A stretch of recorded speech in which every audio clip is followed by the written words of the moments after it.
audience Q&A, talk back now. If you'd like to come forward and take your seats, and all cast members that are lingering about, if you could please take the stage.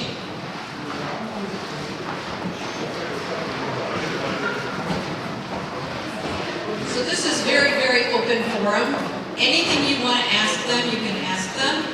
This microphone cord is very long, so I'm going to be able to reach out to get to you, and I'd like you to be able to ask the question yourself, but I would repeat it for you if you wish. So this is a brand new work. It's just starting around the country. I think New Orleans did it last weekend, and Memphis did it Opera Memphis did it in April, and then Seattle next weekend, and then who's after that? Houston was last year. Okay, Houston did it last year. San Diego. Okay, San Diego, and then Phoenix is going to do it too, right? I think part of it, you think? No, Arizona, yeah. Arizona, okay, all right. Okay, so basically the concept here, and I'm going to let these guys do a lot of the talking because obviously they've been in it from the beginning, but this, who else could be there from the beginning? This whole thing started as a concept by a sergeant in the Army. He was in the Army Field Ed course, and if you want to come back again, closing weekend, he's going to be here. So his name is Sergeant Ben Hilgert. So a number of the people in the cast know him personally because they sang with him. He's in the Army Field Ed course, and he wanted to just do this little number, I guess, right? But it started with one number, right? He wanted to do just a little piece for the Army to do. Yeah, originally the idea was he wanted to. So he's with the Soldiers Course, the United States Field Band course, and there are a lot of amazing singers that are in the field band, and they come from opera, many of them, but they don't get to do opera so much anymore, right? With a lot of the things that they do on tour. They're touring constantly, and they're touring Carnegie Hall, and they're in a cafetorium in Topeka, Kansas. So it's like everything, but they don't get to do opera very often. So he got together with a lot of the folks and said, what if we put together some opera pieces? We met at the Opera America conference in Washington, D.C. He saw a piece that I did, which was stories pulled from Community, and he said we could do this with folks at Fort Meade. At the time, it was he was just going to figure out, like, let's just start small. It's like 10 minutes, 12 minutes, and see where that takes us. And it got big quickly.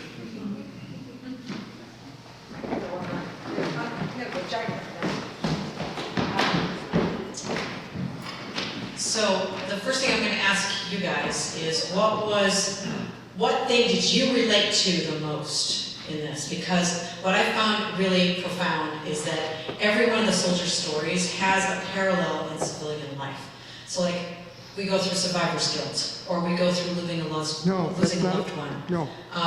So there are all these different pieces. So is there anything that jumped out to you that, like, frankly, was just a tearjerker? Because I'm crying half the time backstage. So, anybody want to pipe up?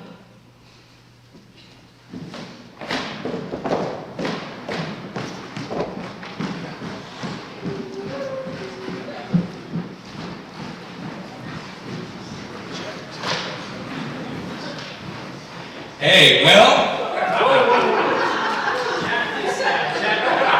Sorry, dramatic baritone.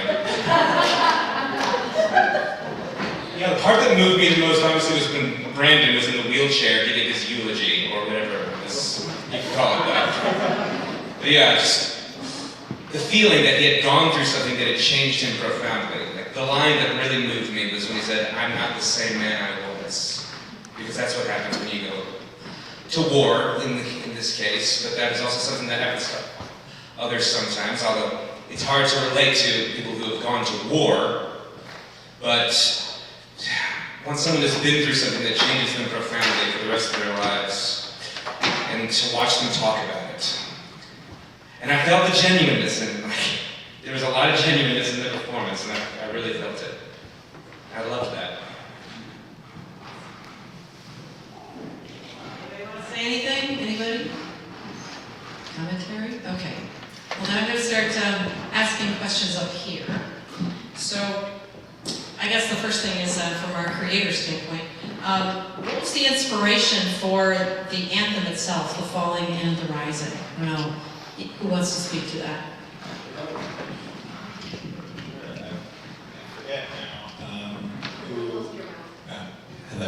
I forget what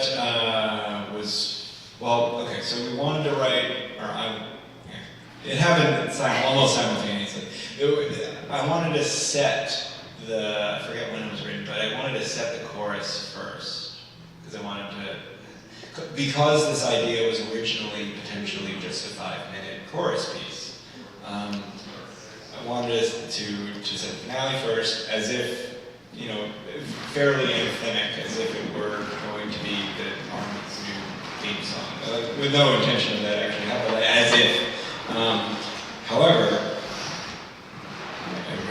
we should have drafts of these things, but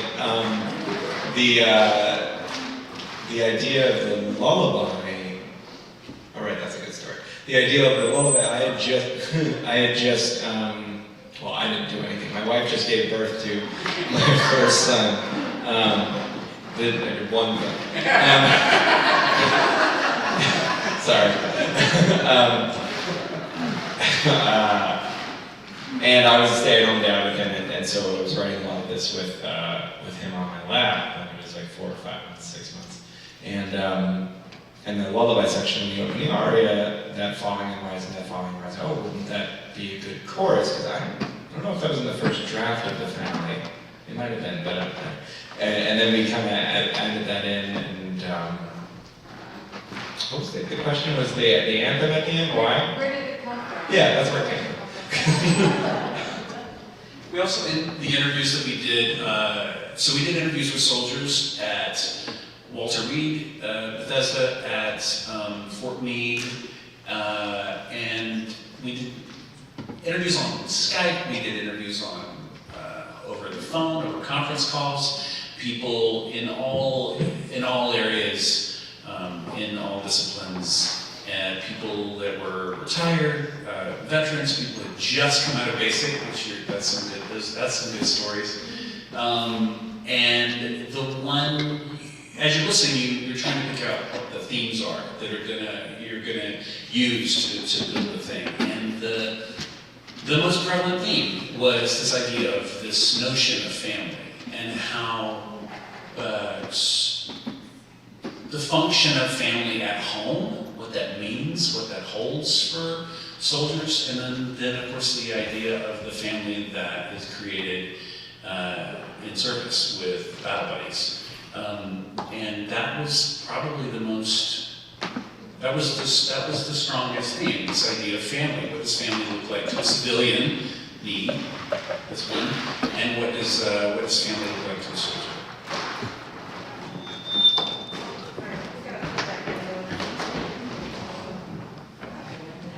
Okay, does anybody in the audience have a question?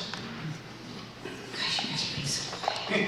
I'm gonna draw this out somehow. Okay, some staples here. Okay, so for our veterans, what drew you to this opera?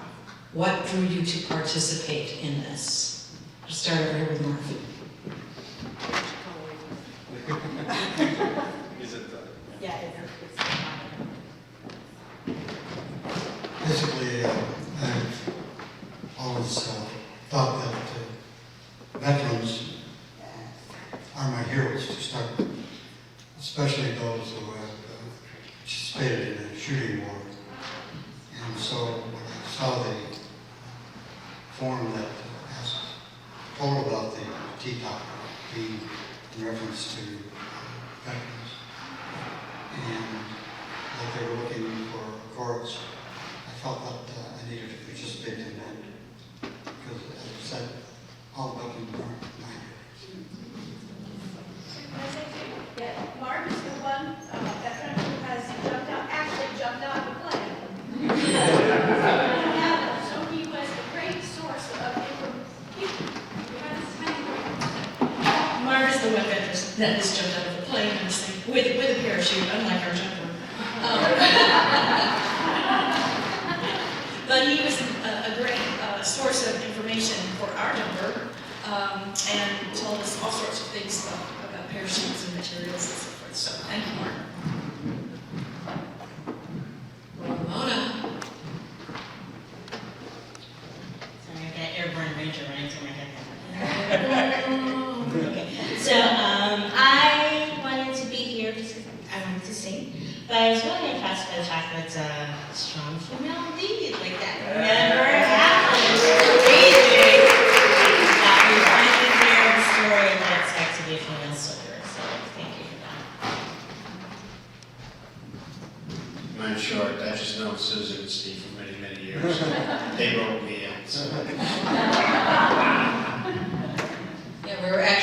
party, and I didn't know he was in the Marines. So I said, oh, we're doing this great show, and it's all about the military, and we're looking for military to be in our veterans chorus. And, do you know anybody? And all the people at the party said,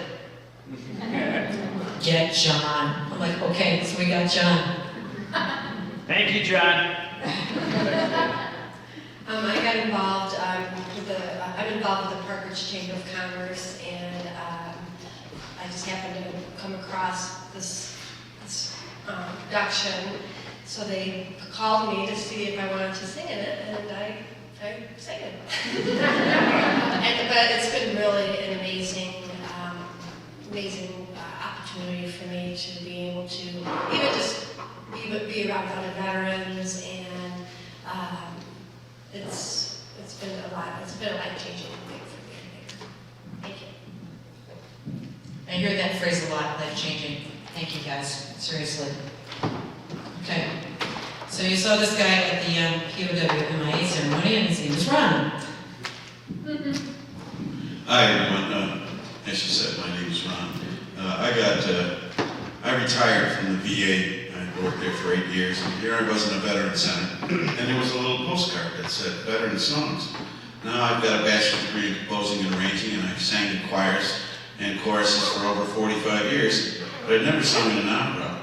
And I thought, this looks pretty interesting. Can I actually sing with a group that has to do with veterans, and I'm not doing every military song that's ever been written? And I've had this opportunity here. These people are just fabulous in every aspect, and it's been a very enjoyable time. So that's how I got in, by just looking at a card in a vet center. You invited me to come and sing, and I don't know how long I thought about it, but I still sing actively now, but this is going to be a new experience that I'm glad I did.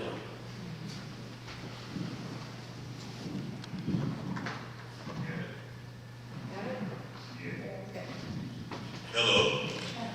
Well, I got involved. I was at the VA, and I was at the gym, and I was walking on the treadmill, and I like to sing. I love singing, and I'm on the treadmill. I have my tunes on, and I'm singing, and I'm getting a little carried away and getting loud. And my fellow VA tell me to shut up. And right then I saw this flyer for someone to sing. And I called and I signed up.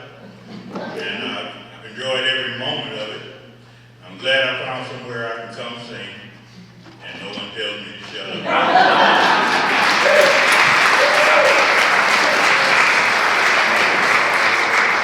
I just want to say too that our Veterans Chorus, when we first began rehearsing, we were working on 5-part harmony, and it was pretty challenging. So there was one rehearsal where we decided a little bit before everybody got there that we might need to go with the 2-part version. So we frantically printed it out. Sue was frantically printing it out. And the veterans got there, and we said, well, we're thinking about going with this 2-part version. And they said, no, we've been practicing. We want to do the 5-part. And so we ended up doing the 5-part version, and they did a fantastic job.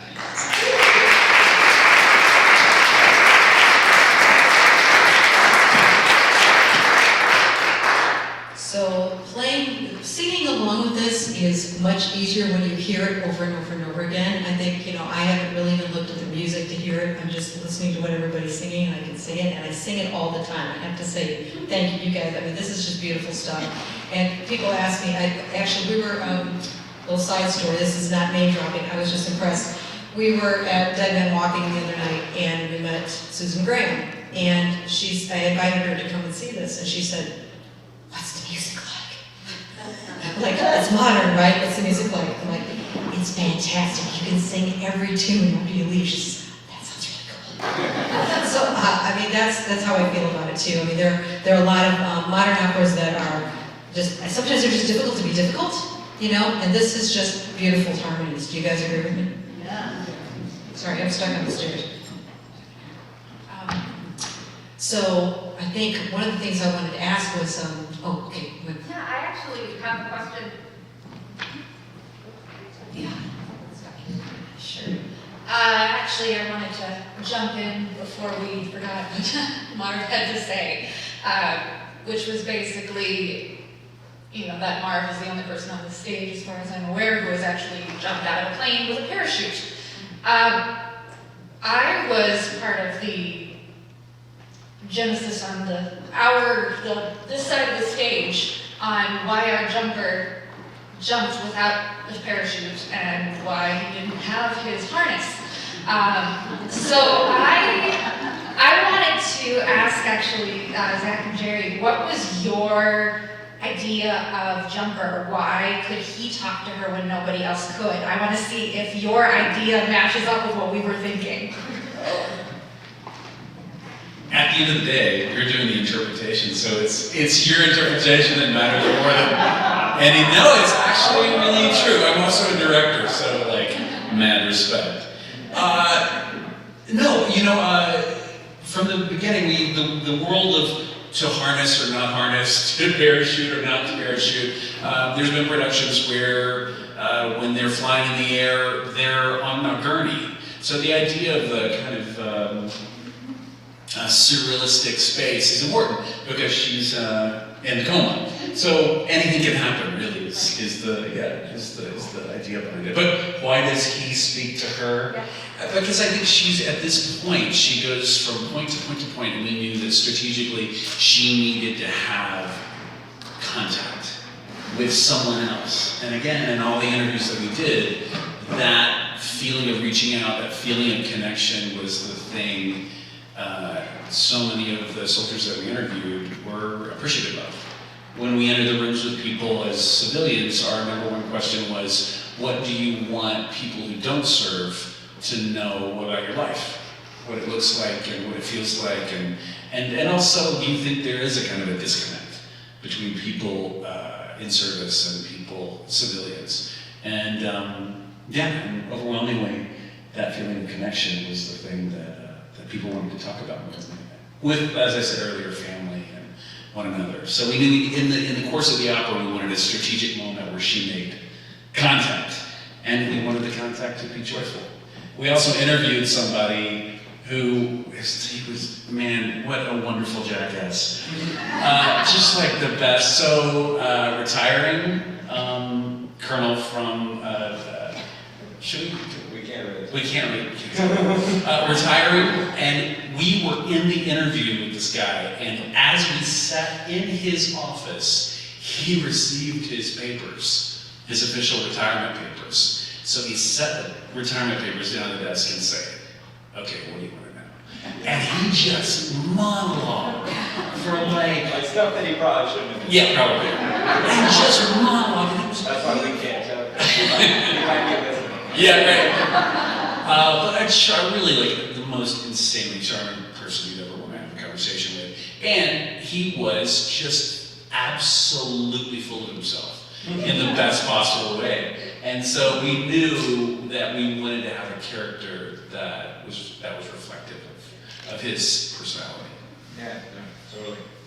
And I tried to, my father-in-law was, my wife grew up on West Point because my father-in-law was in the Army, stationed there for 20 years. And so all of her friends grew up and went to West Point. One friend in particular ended up joining up and going to Special Forces, going to Halo, and he's kind of, he's ridiculous, he's Special Forces. But he's also kind of a really goofy guy, so that was like my interpretation. In addition to the man we will not identify. And I will say all of the characters that you'll see in the piece, no one person that we interviewed was any one person in the piece. So all of the characters are kind of composite sketches. So consequently, when we've done productions, we have people that were involved in the process come sit in the audience, and they may not see themselves exactly, but they definitely see words, phrases that they share in the context of the interviews. So each person is kind of a composite sketch of around 30 people. Okay, leads. who wants to talk about something? Do we have a question down here? Oh, I have a question. okay, hold So on a second. what's the process? I have been, well, She has a projection. what's the process between you two guys, to do this? I mean, do you start with the libretto and then music or where? And I think too, this is Betsy Slena, our lighting designer.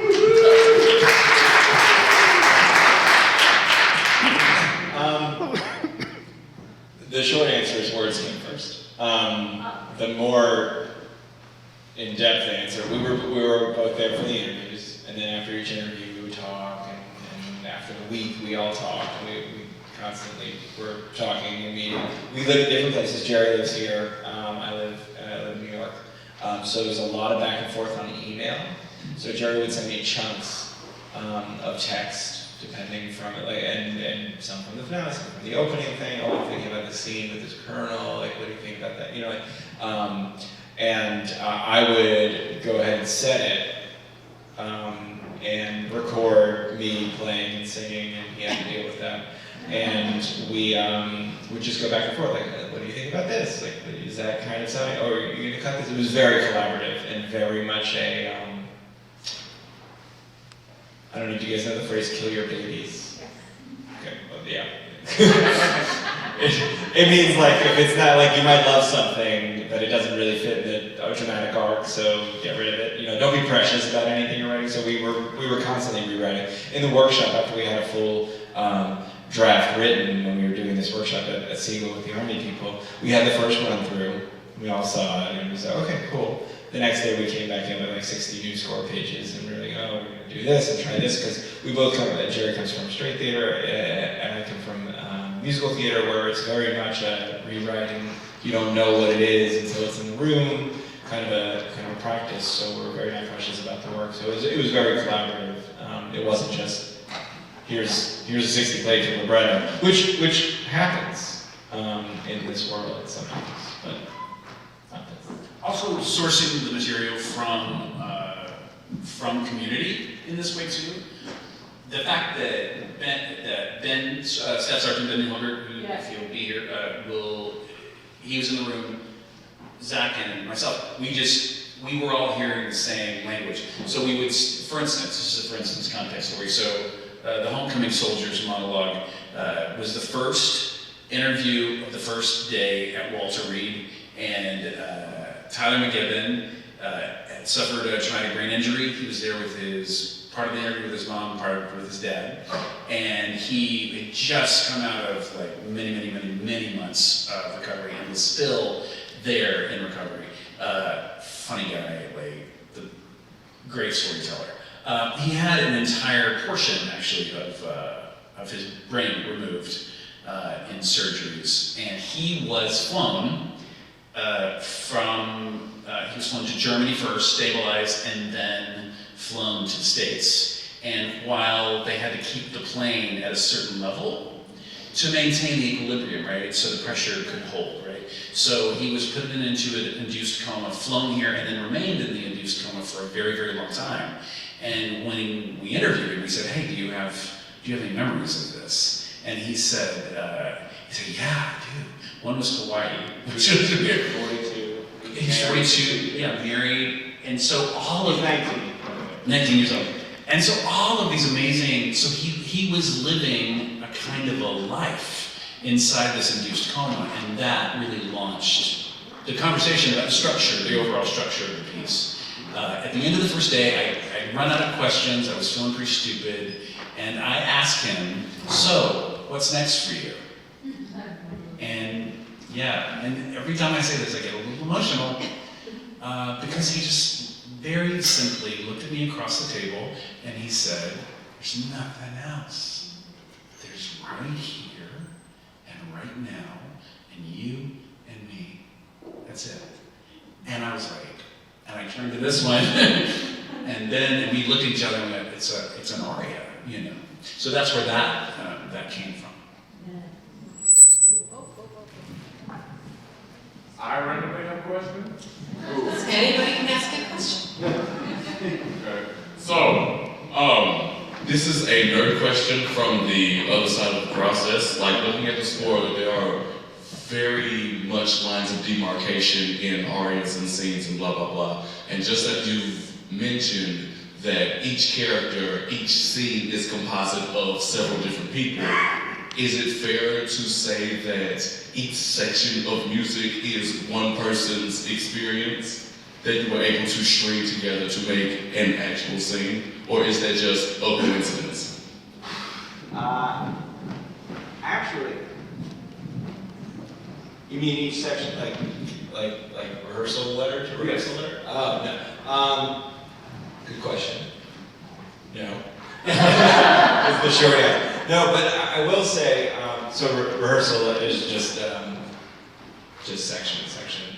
But, and it's totally fine if you did not hear this at all, but every character sings something along this, like, extrapolates a theme that the soldier sings in the first aria. So that's meant to signify that everybody's really a part of her. It's like it was always odds, so it's actually almost the opposite. But, no more about it. Great, yeah, that's, but thank you for asking. Because it's very, I was also a Broadway music copyist for a very long time, so the score is very organized. We appreciate it. Oh, good. Thank you. Yes, yeah.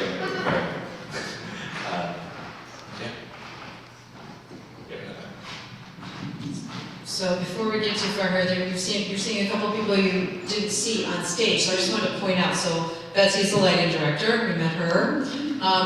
Nicole is the stage manager, and she was also running all the projections. And Steve right here is the technical director and the co-director of production. So everything up here, he does it, he created it. Thank you to Eric, who's our photographer, and thank you to Jeff Skender, who has done all the videos for this promotion and also has sections of the video up there, as well as he's taking all the video today. So thank you to you, Jeff. Okay, so I guess from a character standpoint from the leads, I just want to get another perspective here.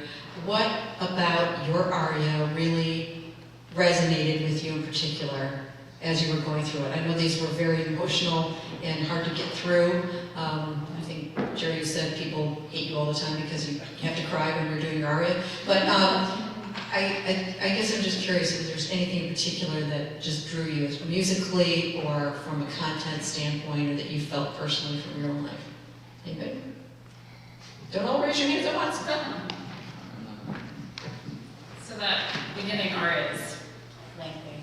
So there are many moments, but for me, when she starts to tell the story about when her daughter was a baby and in the crib and stuff, and I remember, and I'm not a parent, so I don't have necessarily the mother's perspective, but I remember being a little kid and always wanting to hear the story about when I was little and when I was born, and like that story. So in my mind, that's the story that she has told her daughter over and over and again. And even though she's 13, she still kind of wants to hear it, even though she's starting to get too old for that. But that's a really happy memory moment for me.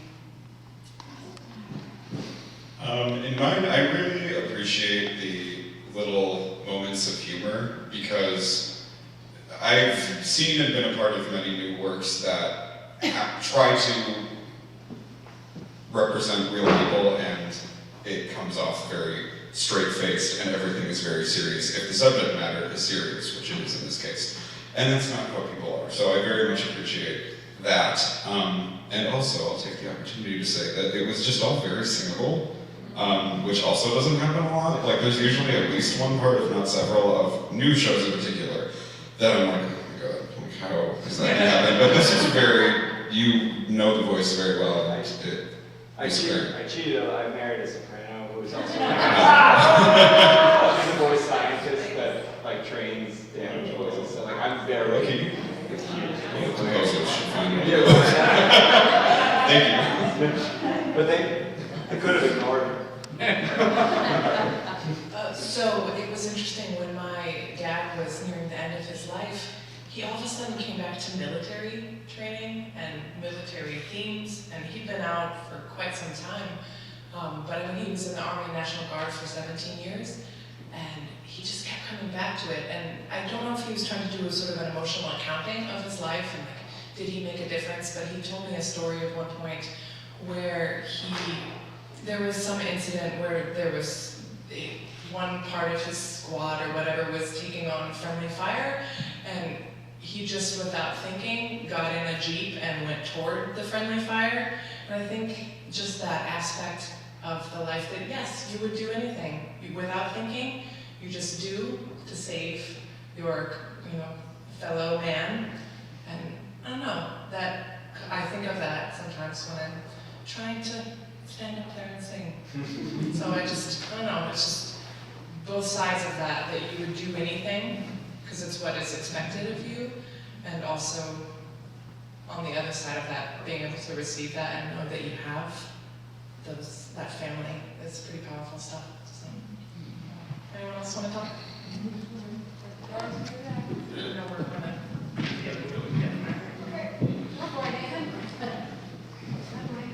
Why did you hand me the microphone?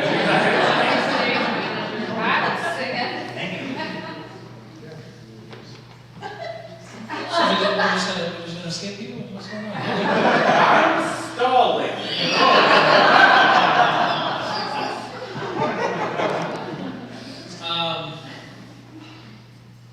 My number I didn't really have to think too much about, because to me it just speaks of like bootstraps, and when you're at your lowest, I mean, all you can really do is press on. And something good's gonna come around if you just keep going, keep trying, keep pushing. So that's just my mentality on that song for me. What about the smart aleck part? I mean, that's just me.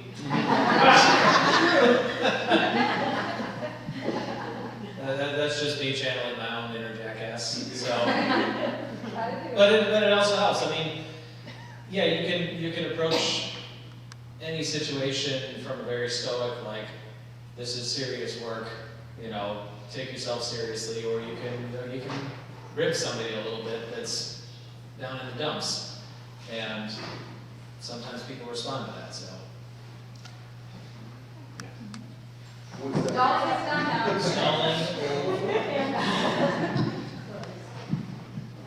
This is Susan's fault. Are you ready? Here we go.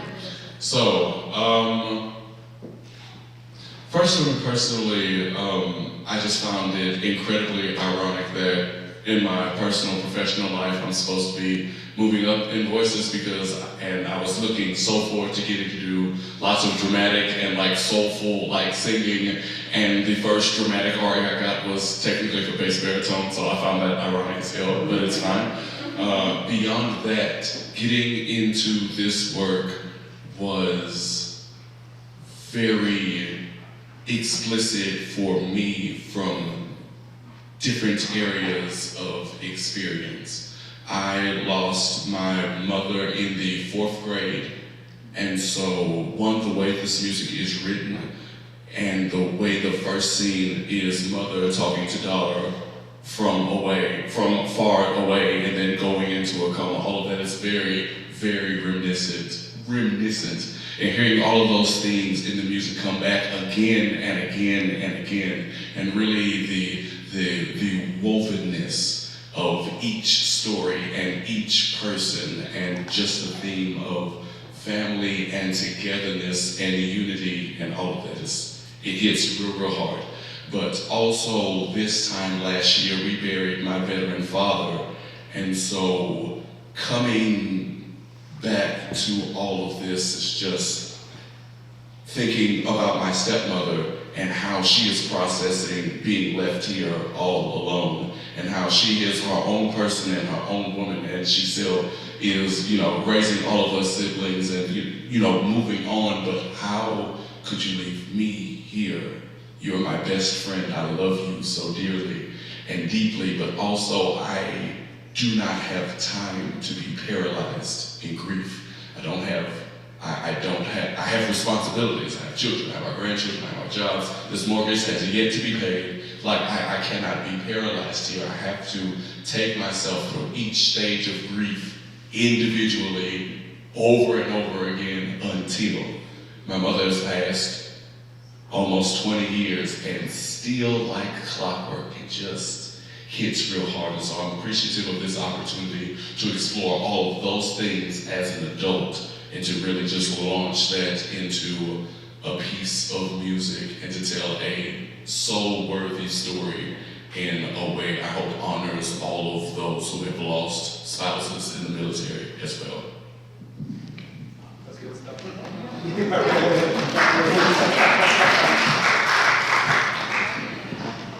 So there's one person on the stage that we have yet to hear from. This is our friend Quinn, who's the music director.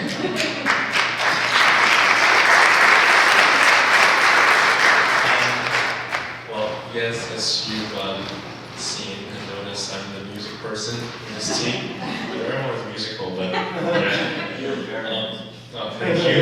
And that being said, I feel like I should be affected by music most, but also I find the text of this work also touch me very deeply. And I don't have a deeply sorrowful or traumatic story to really accompany my experience with this work, but I find a few moments of this work especially touching and moving to me. And moments like the tiny chest will rise and fall with a really soft and sweet accompanying moment on the piano. And the first time I listened to his work, this one moment in Colonel's scene when the texture is really thin and the Colonel turns into this simplistic smile on his face and saying this, and when she laughs like a ringing bell, and the piano has the bell-ish sound, it really brought tears to my eyes, and so did the text in that context. So yeah, it's just been an amazing experience working with all these people on this great work. Thank you. It's not easy to play it, but you do. It is not easy.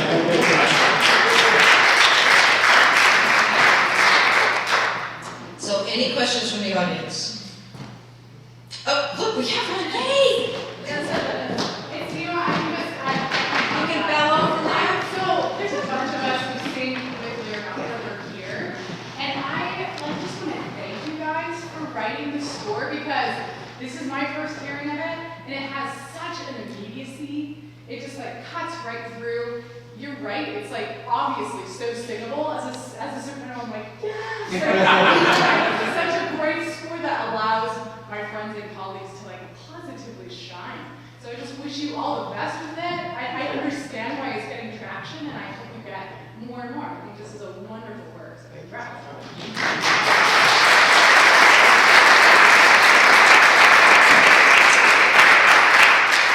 Okay, here they are in the middle.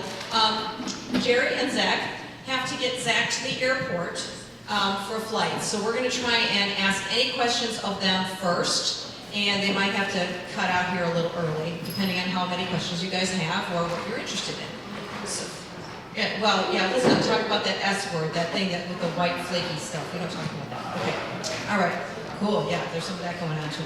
So, just to start, I want to thank you all for coming again. And so what you have is in front of you a lot of these people you saw on stage. I'm also going to invite up any of our tech people that are here to come and just be introduced so you know who made what happen. And of course, there's Emperor Baby here. He's the son of our soldier this evening. So to introduce a couple people, first of all, Kathy Dunn here on the front row. She's the stage director for this show. And in the center in the back, wearing black because it's suitable for being backstage, that's Nicole Brett. She's our stage manager and she's the projectionist this evening.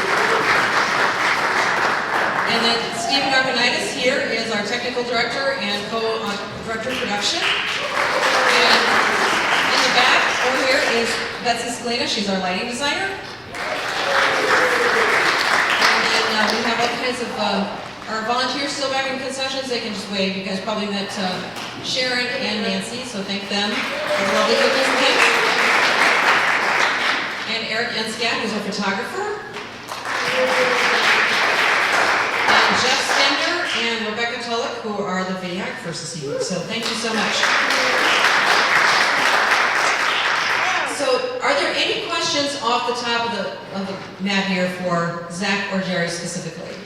About how the thing came to be, or how they collaborated, or anything like that? Would anyone like to ask anything? Okay. Well, I'm just going to let you. Thank you very much. So, yeah. So, one second. Who were your musical influences? You tell me.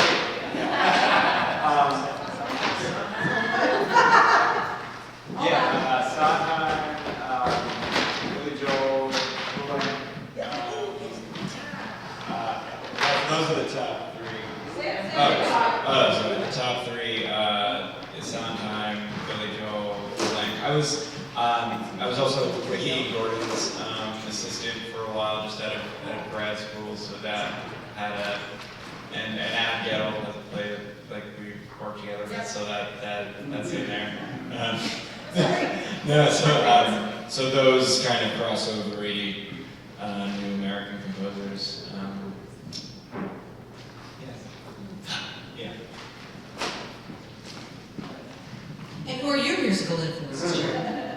Joni Mitchell's my guru. As far as the writing style that you have, I mean, how would you describe it? I mean, who were you influenced by, or what kind of playwrights were you interested by? Because you're also an actor. He's an actor and a director and a libretto, so he's a talented nerd. So I grew up in the South. I grew up in Mississippi, Tennessee, and so my first influences. I'm a fan of poetry, always have been. But I grew up with Southern literature, so Faulkner and Eudora Welty were always at the top of my list. Flannery O'Connor, all those great Southern Gothic writers were always that was my entry point, I would say. Yeah, and that's it, the basic. Yeah, Ollie. I know all about Ollie. Well, kind of putting that in context then with the people that you interview, because these are all based on interviews with real soldiers. How much of their language did you actually use in the libretto, and how much of that were you trying to capture stylistically in the music? I wish I could give you percentages. Do you know what I mean? It's tricky. So we interviewed over a course of several weeks. We interviewed around 30 soldiers from Fort Meade, from Bethesda, Walter Reed, Fort Myer, and also via Skype, via telephone, and each one of the characters that you saw tonight, including the soldier, the female soldier, each one of the characters is really kind of a composite sketch of all of the interviews that we did. So you might see between 5 or 6 different voices within the context of a single character. When we did our interviews, we asked questions to them. The first question that we asked was, as a civilian, as someone who has not served, Zach as well, our entry point was, what do you want civilians to know about your life? And that just opened the door, and the stories just came flooding out. And over the course of those several weeks, we started picking out themes. You know, constantly we would see a theme of family that would come up again and again and again. The notion of not just the family that you're born into, but the family you choose, and then your battle buddies, and what those relationships mean, how they are foundational for making your way in the moment, going through basic training, and then also like moving into retirement and into the world, like how those relationships are foundational. So yeah, so in the interviews we just kind of plucked out different themes that kind of rose to the surface really in a way, and it was constructed that way. Does that make sense?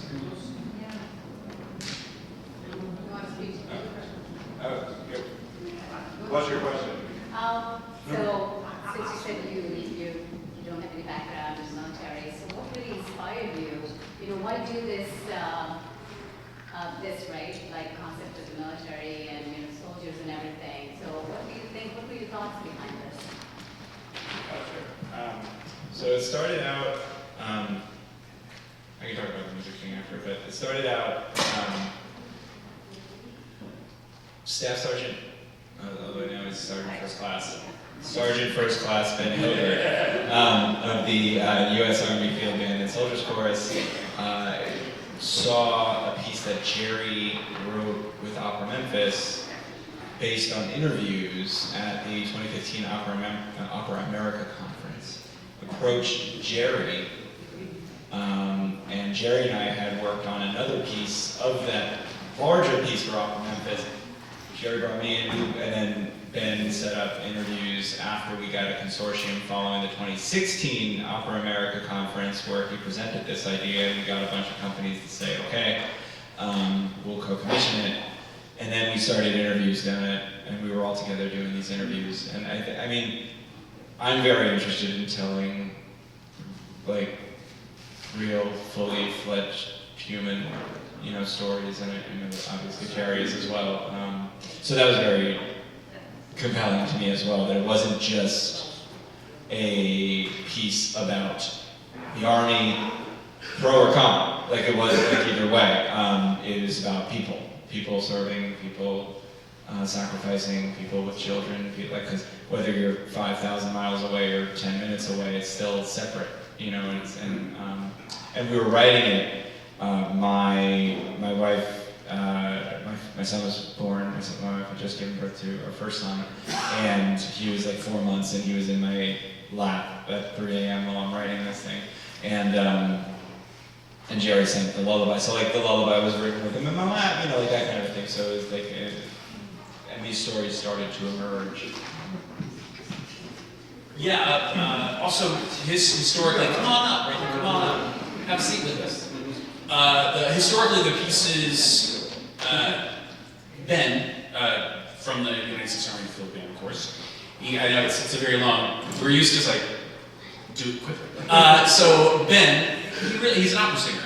And there are lots of opera singers involved in the field band, the chorus. And they were looking for opportunities to sing more opera, because when they go on tour, if any of you have ever seen the field band, they tour all the time. They're everywhere all of the time. They tour several months out of the year. And they don't get a chance to do opera, as you can imagine, when they do performances.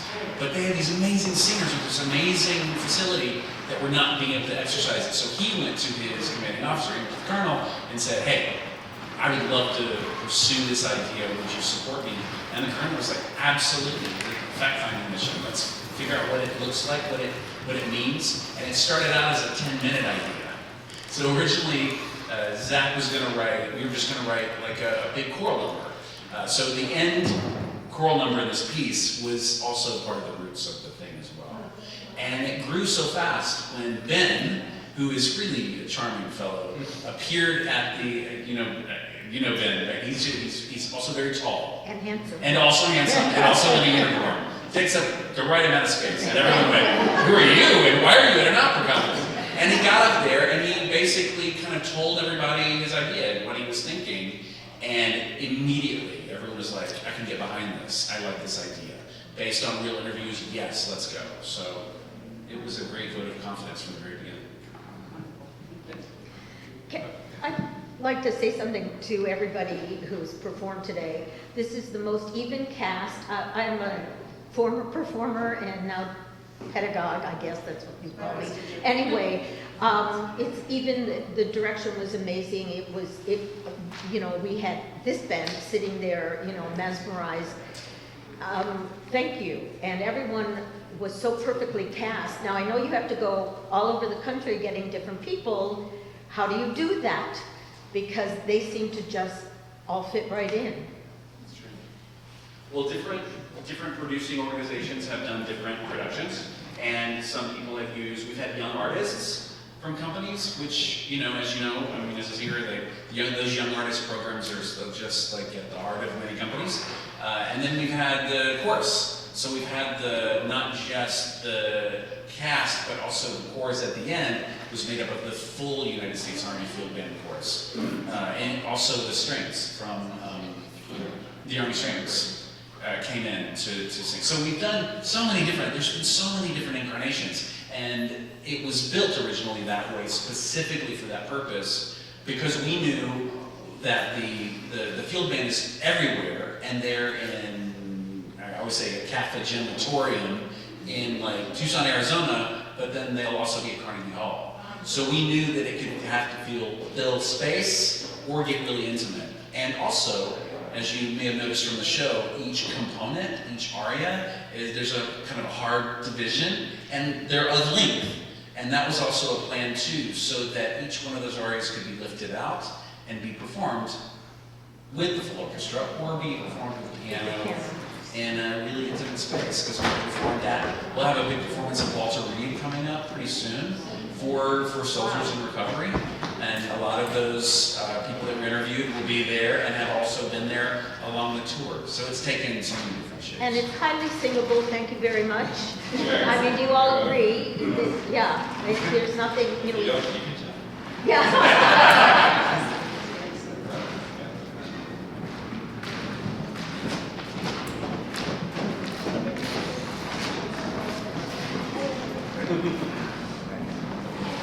With all the stories that you heard, how did you decide, make the choice of how hopeful of an ending to have? And would you care to reveal or leave it to our own interpretation as to was her recovery a year after the original birthday, or was it the same day, or do you just want to leave it out there? Leave it out there.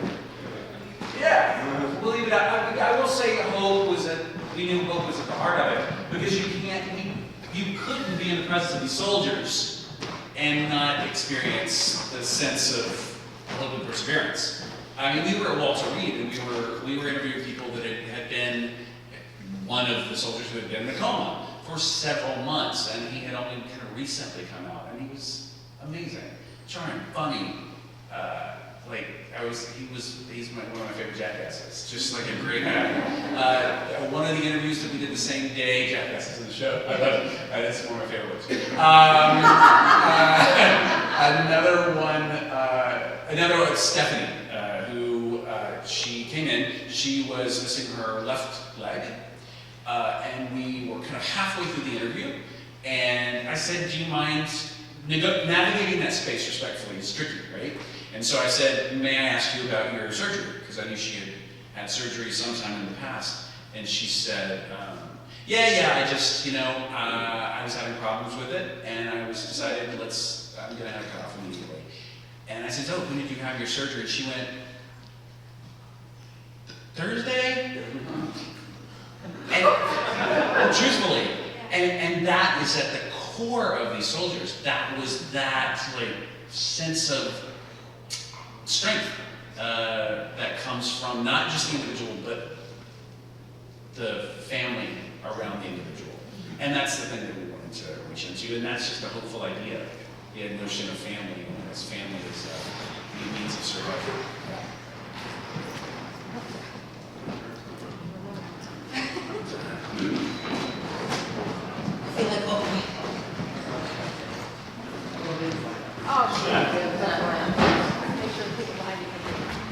How many veterans was on stage? 4, 5, 6. A couple had to leave, so we have 8 in the show regularly. Thank you. 9. Welcome all. So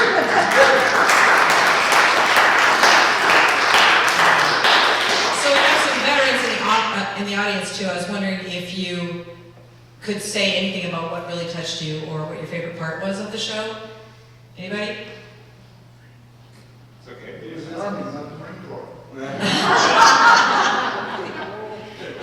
Actually, one of the things that's happening too is, and you guys don't know this either, but the suburban paper, Daily Herald, is doing a story on this particular opera and how it helps heal veterans. And we actually have a first-hand story. We're not going to give any names because of privacy reasons, but it actually happened yesterday. So I'm going to let Kathy tell about it because she witnessed it.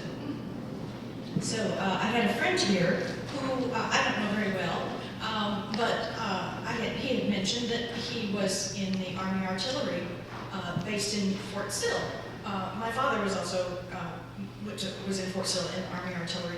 And that was all he said. And then last night after the show was over, I was sitting next to him after the talk back and everything, and he was staring off in the distance. And he was saying something that I couldn't quite hear very well because we were moving the chairs away. It was difficult to understand, but he said something about how this just reminded me that I was in a coma in Vietnam. And I said, what? And he said, yeah, I was in a coma for a long time, and I had really forgotten about it. I had forgotten that I was in a coma. And I said, well, we need to talk about that later. Because but he was just staring straight ahead. And then Ron was talking to another one of the vets who said that this same person had mentioned something similar to him. And then Ron happened to tell me that there's a thing called... For combat veterans who have experienced this, it's called the 1,000-yard stare. At least that's what it's called now. It's when you experience something for a long period of time, like combat, over and over, and there's really no release. You're either under siege or you've been in a firefight that lasts for a day or 6 hours or a couple of days, but the siege case time is 77 days. When you get out, or when you're finally relieved, you have this ability for your mind to try and process what you've been through. And this stare comes in. It's really kind of hard to describe.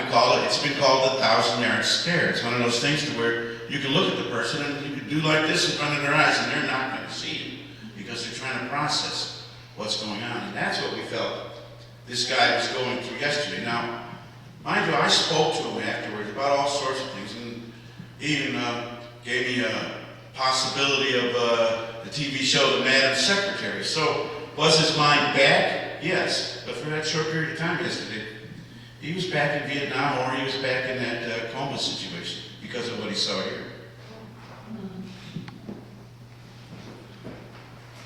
Oh, and we both felt that Sarah captured that. Yeah, so this is something, and another one of the veterans last night was talking about Toledo's aria and how it was bringing things out too. So I mean, there is, I think, just in order to protect ourselves, we trap it down inside, and it starts eating away at you, and it just stays there until you gotta let it out, and that's part of the whole therapy thing.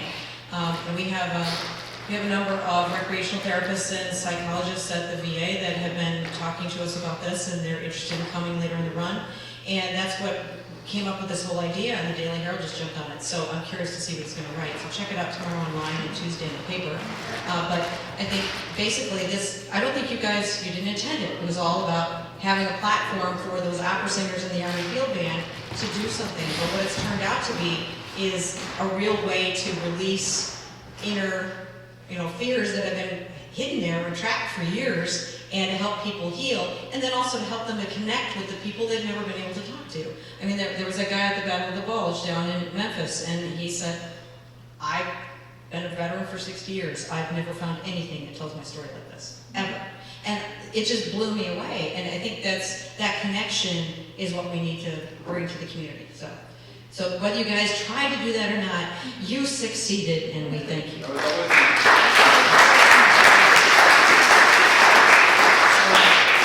do we have for time here? So I have a question about the Colonel's aria for the two of you. While Quinn and Dorian and I were rehearsing it one day, the day at Northwestern, we discovered that the 5 stages of grief are in the aria. And we actually went through and identified them and used them as part of the blocking. Did you intend that? Did you know that when you were writing it? Or was that just something that happened? It was something that, I will tell you something that happened. I've experienced my fair share of loss, and when you try to write what you know. And I think that's just that. It was definitely not I would love to be able to answer yes. I can't. So it's just genius. It's just genius. Inspiration. Any other questions from the audience?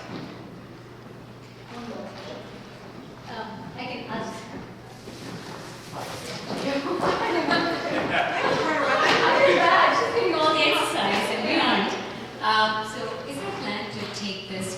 other cities there? Yeah, so far, it premiered in 2017. It premiered in Fort Worth in 2017, in the spring of 2017, and then it had a small production at Siegel Music Colony, which is upstate New York, and then 2017 or 2018? And then Siegel, Peabody Conservatory's done it, Opera Memphis has done it, there was a New York production that the Army did. Here, they just did it down in New Orleans Opera, Seattle Opera opens next week, and then they're going to do it at Walter Reed in February with the Army, and then San Diego Opera's doing it in May, and there are about 4 or 5 other companies that are looking at planning it for next season. Which is, like, just doesn't happen for new opera. Maybe one every few years has a life. So we're very fortunate in that sense. So we would love to also have the opportunity to take this specific production to other theaters within the area or the region. So what they're talking about is their music and the libretto being produced by other companies in other cities. And one thing that we had talked about is, our hope that we'd be able to do this again at a later date and do it in other venues in other cities too. So, thank you. And even broken down versions of it. You know what I mean? Exactly. Like small intimate versions with a single singer.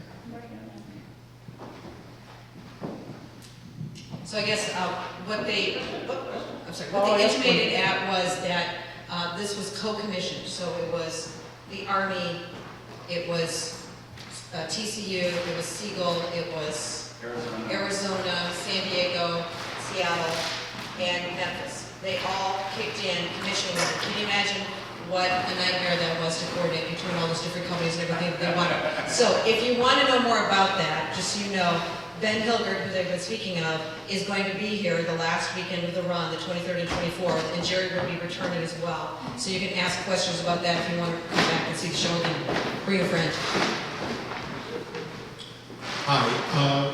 So my question is, normally, or for a lot of operas, the composer and librettist are long gone, or are otherwise occupied. But here you have... They're alive. They're alive and available. And so how does that change how you produce the opera? Because, I mean, if it's a Rossini thing, he can't come back. But here they're part of it, so that could conceivably aid you in getting additional guidance, but it can also be a constraint.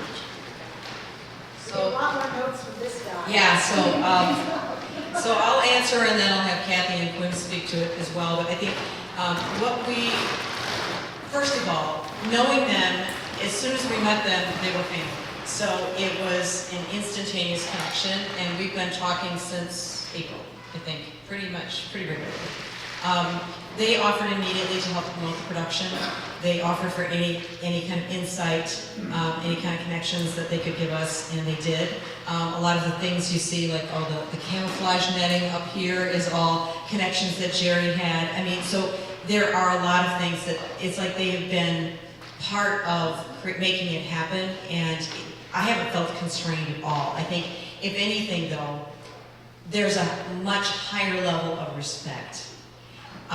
When we were, so Zach and I talked a lot about the contract because we were having problems with their contract guy. He just wasn't getting it done.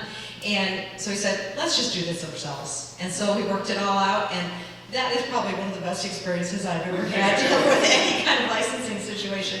So it was just very, I don't know, it was a very comfortable kind of situation. And if anything, we just didn't want to disappoint them. If that's anything, it's kind of like, having people you really respect and just like, come to my show, it's going to be fabulous. Oh, I hope it's going to be fabulous. I guess too, Quinn and I were recently talking to address this question, or we were speaking with Dorian, because last week, Dorian, was the current, was doing just a little bit of improvising. And we And Quentin said, you know, it's lovely, it's beautiful, it fits right in, but maybe with the composer coming this weekend, you might want to see the way it's written. I said, if you want to talk to him and ask him, you're feel free, but maybe don't just do it on Saturday night. You know, along the way, there have been changes like this. Which has been interesting, right? Yeah, we're very, so we both come from theater, working theater, so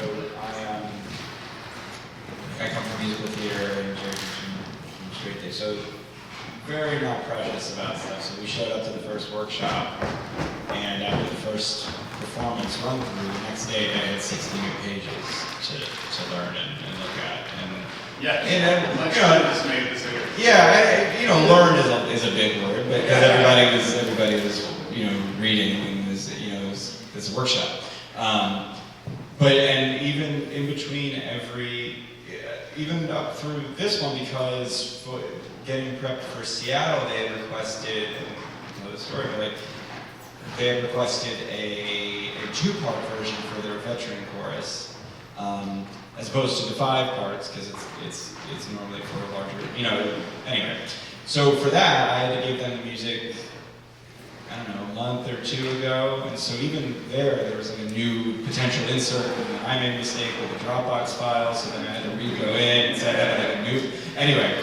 So it's very much a living thing, and every incarnation, I think we're down for a little bit, but for the most, but up until Memphis, even through Memphis, and that was the last production, there was new additional material, so it's very alive, which is the biggest difference, alive in all respects, and it's not all, I will say across the board, if you're working with living composers and librettists, it's not always the case that things will be updated. Some composers are like, well, I'm done.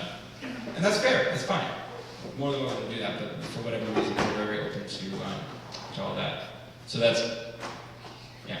And to their credit, when they got the 2-part vet chorus, they were like, no, we want to do the 5-part vet chorus. Don't, yeah. So that's great. So, where do you want to speak? Yeah, I have to admit, I am a little more nervous this week than last week. That's true, but, and you can keep me off the stage if this really angers you, but you notice that in Jerry, especially in the Toledo scene, there was a moment when Toledo sings, "That's why I'm standing here," but in our production, that's why I'm sitting here. That's happened before in other productions. Right, because just in that blocking, we realized that it's just more appropriate when she's sitting there at the moment, and I was on the conservative side, but I think it's right and appropriate that we did that. And I mean, yes, it is scary, but I think we all have a professional level of respect for each other, and we genuinely love the work, and so we work with sincerity as well, and I think that's all we need to convince ourselves and everyone. It helps when it's so pretty. Yeah. It's nice to sing. I think between the 5 of us, we've sung a lot of 21st century opera, and it doesn't all sound like this. No. Some of it is just like, what can I make the voice do that's weird and spiky sounding, and it's repeatedly. So it's been a real gift to all of us that and so when they were coming, we're like, hey, we get to tell them that we like it. Because it is a joy to sing. So, any other questions or quotes? Okay, hold on a second. Then I'm gonna need Let's see what I remember. And not to put you on the spot, but since it has come up, no, you said that you come from more of a straight theater and musical theater background, and one of the things that makes musical theater less accessible to opera singers is that there's kind of the unwritten rules of how to perform musical theater. It's like, just get a lot of straight 8 notes, straight quarter notes, and once it gets on stage is when it's kind of zhuzhed and made alive. Whereas in opera, there are only very specific points in compositions where you are actually given the reins as an artist to do whatever the hell you want for like a measure, and then you come back to the first page. How, not just you as a living, breathing composer and this as a living, breathing document, but how do these worlds meet for you as far as how you wrote it and how it's being performed?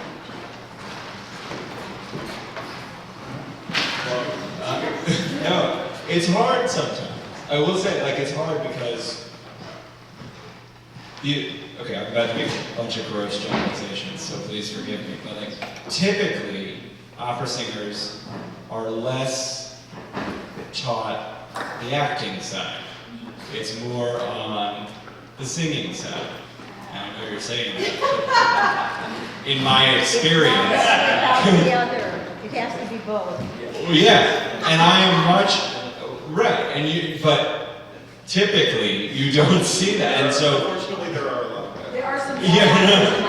Yeah, so I think that, and even at grade school, like it's changing now. It's definitely changing now, which is awesome. But yes, there are these unwritten rules. So, okay, I don't mean to name drop or anything, but Stephen Schwartz was another mentor of mine, and he was talking about eighth notes aren't eighth notes. Like they're just not. They're on the page to give you guidance, but you're speaking text. Like you're singing a story. Like you're acting a character. So it would be very boring. Like if you've ever heard a recording of Chopin played into a MIDI system where it's just straight eighth notes, it's boring. Like it's fine. It's okay. But it's not what it is when you get the human element. And that's the whole point. You act the text, and yeah, you get to sing it great too, which they, that's your job. No, but like, and then they've done wonderfully with it. Like that's, but to have that kind of permission, because typically opera singers are taught this is the notes. These people were geniuses. They lived 300 years ago. You can't do anything about it. And as if they didn't make changes. Like these shows were. Mozart was making changes all the time.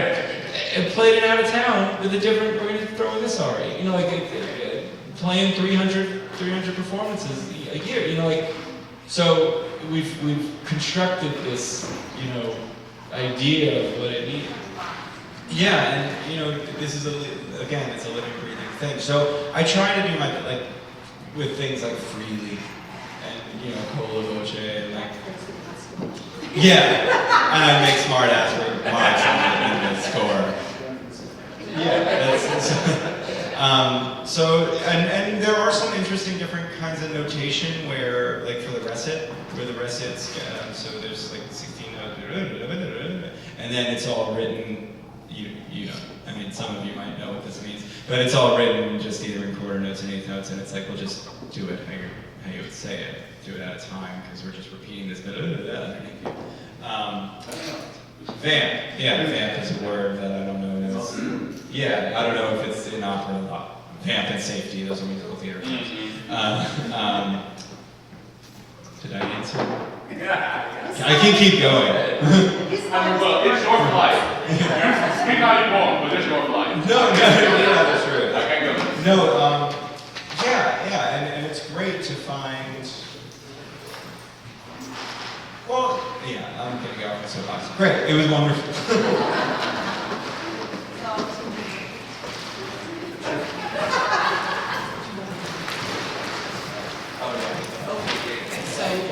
With that, if there are any other questions for any of the other people, I just want to ask from the audience standpoint, did you want to speak to anyone else that's on the stage? Okay.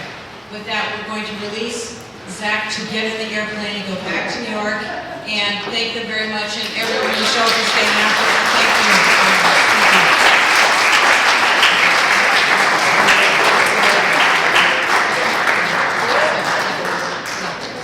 So please tell your friends about this. We have 2 more full weekends, Saturdays and Sundays, and we would love to have more veterans in the audience, and other people would just appreciate that. This is just, we just love this show. So please do come back and tell us, say hello.